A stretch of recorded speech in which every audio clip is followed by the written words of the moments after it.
Kenapa ni tak bergerak? Dia titik ni. Tengah fokus lah. Ni.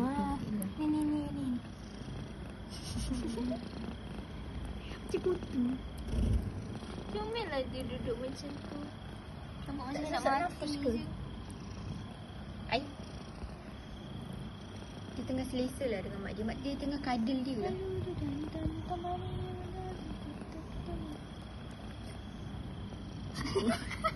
Bodoh lah.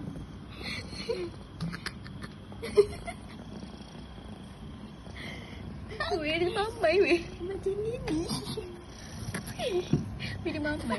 Okay, aku rasa ni peluang Dia kau. Ni mabuk peluang lah. kau. Okay, go. Dia dah kenyang, dia mabuk lah. Tak, dia tak suka. Dia paksa. Apa pasal? Kau nak hidup kau minum. Minum. Dia nak air masak. Minum sekarang. Macam kau lah, tak nak. Dia tak suka. Ataupun sebab dah air liur orang lain. Tak kisahlah liwat adik-beradik dia. Weh, aku rasa okay, aku rasa ni sehari dulu je.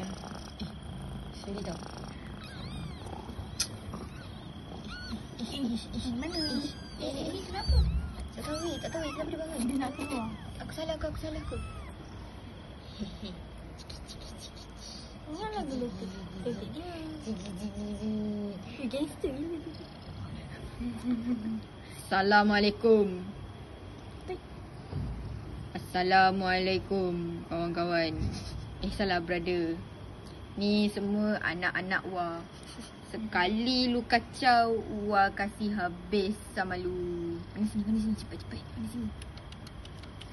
Ni kenapa? Gangster ni. Wah kasih habis sama lu.